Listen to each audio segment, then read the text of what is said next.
took place between those placed at them and their friends underneath.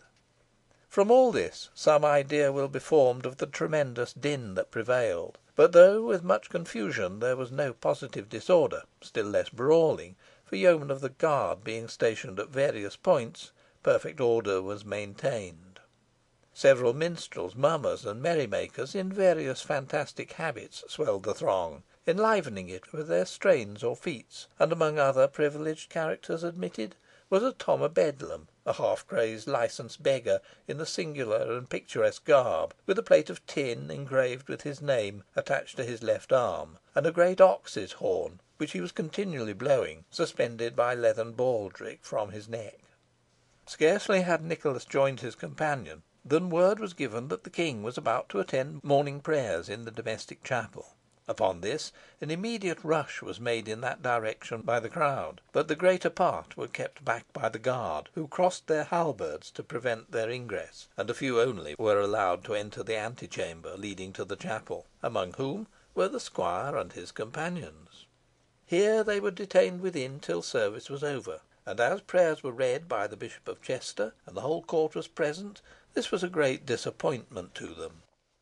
At the end of half an hour, two very courtly personages came forth, each bearing a white wand, and, announcing that the King was coming forth, the assemblage immediately divided into two lines, to allow a passage for the monarch.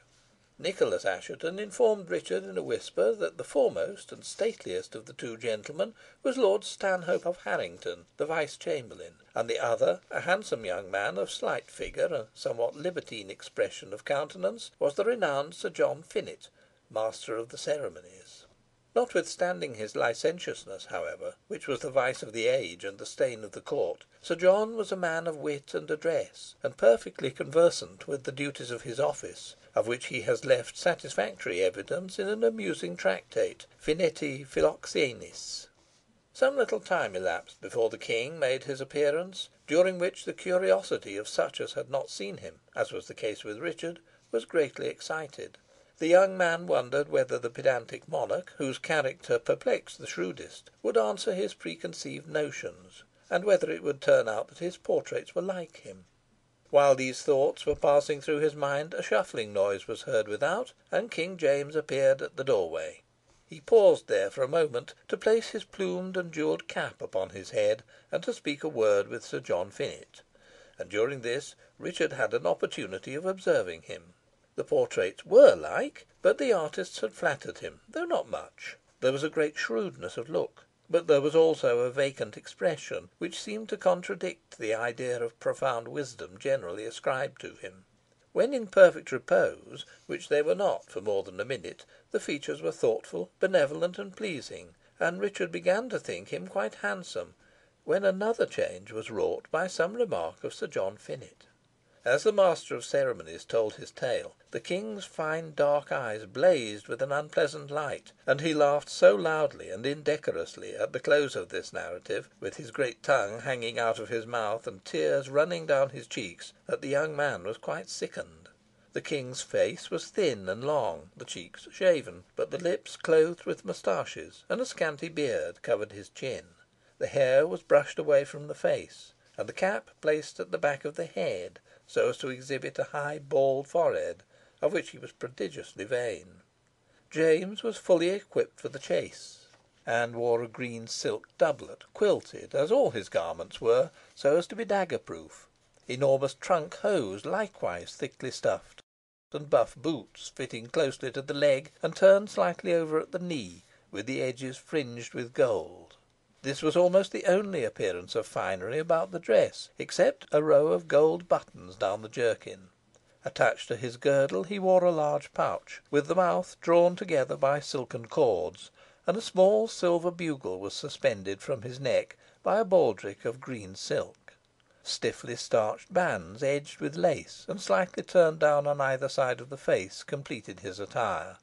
There was nothing majestic, but the very reverse in the King's deportment, and he seemed only kept upright by the exceeding stiffness of his cumbersome clothes. With the appearance of being corpulent, he was not so in reality, and his weak legs and bent knees were scarcely able to support his frame. He always used a stick, and generally sought the additional aid of a favourite's arm.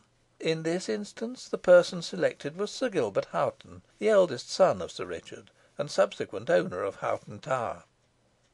Indebted for the High Court favour he enjoyed, partly to his graceful person and accomplishments, and partly to his marriage, having espoused a daughter of Sir John Aston of Cranford, who, as sister to the Duchess of Buckingham, and a descendant of the blood royal of the Stuarts, was a great help to his rapid rise, the handsome young knight was skilled in all manly exercises, and cited as a model of grace in the dance. Constant in attendance upon the court, he frequently took part in the masques performed before it. Like the king, he was fully equipped for hunting, but greater contrast could not have been found than between his tall, fine form and the king's ungainly figure.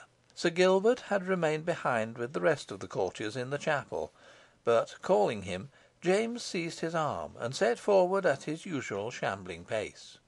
As he went on, nodding his head in return to the profound salutations of the assemblage, his eye rolled around them until it alighted on Richard Assheton, and, nudging Sir Gilbert, he asked "Wha's that? A bonny lad, but waesome pale." Sir Gilbert, however, was unable to answer the inquiry, but Nicholas, who stood beside the young man, was determined not to lose the opportunity of introducing him, and accordingly moved a step forward, and made a profound obeisance.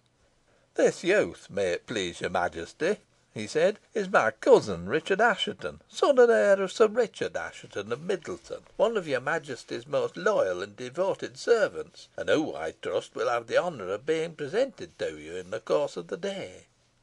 "We trust so too, Maister Nicholas Assheton, for that, if we dinna forget, is your ain name," replied James; "and if the sire resembles the son, which is not always the case, as our good friend Sir Gilbert is evidence, being as unlike his worthy father as a man weel can be, and if, as we say, Sir Richard resembles his callant, he must be a weel favoured gentleman. But, God santy lad, how came ye in such sad and sombre habiliments? Hae ye no brave claes to put on to grace our coming?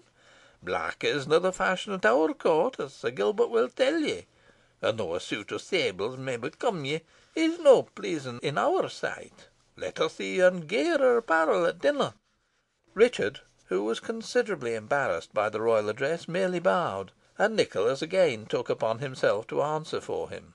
"Your Majesty will be pleased to pardon him," he said, "but he is unaccustomed to court fashions, having passed all his time in a wild and uncivilised district, where, except on rare and happy occasions like the present, the refined graces of life seldom reach us." "Weel, we wadna be hard upon him," said the King, good naturedly, "and mayhap the family has sustained some recent loss, and is in mourning." "I cannot offer that excuse for him, sire," replied Nicholas, who began to flatter himself he was making considerable progress in the monarch's good graces. "It's simply an affair of the heart." "Ah, poor child, we pity him," cried the King. "And says the hopeless suit, young sir," he added to Richard. "Can we throw in a good word for ye? Do we ken the lassie, and is she to be here to day?" "I am quite at a loss how to answer your Majesty's questions," replied Richard, "and my cousin Nicholas has very unfairly betrayed my secret." "Oh, hoot toot, my lad!" exclaimed James. "It wasna he who betrayed your secret, but your own discernment that was revealed to us. We kenned your ailment at a glance. Few things are hidden from the king's eye, and we could tell you more about yourself and the lassie you are dying for, if we cared to speak it. But just now we have other fish to fry, and must away and break our fast. Of the which, if truth be spoken, we stand greatly in need, for creature comforts may nae be looked at as weel as spiritual wants, but the latter should ever be cared for first, as is our own rule, and in so doing we offer an example to our subjects, which they will do weel to follow. Later in the day we will talk further to ye on the subject, but meanwhile gie us the name of your lassie Lou." "Oh, spare me, your Majesty!" cried Richard. "Her name is Alizon Nutter," interposed Nicholas. "What! A daughter of Alice Nutter of Rough Lee!" exclaimed James. "The same, sire," replied Nicholas, much surprised at the extent of information manifested by the King. "Why, soul o' my body, man, she's a witch! A witch! Do you ken that?" cried the King, with a look of abhorrence. A mischievous and malignant vermin, which with this part of our realm is sae plagued.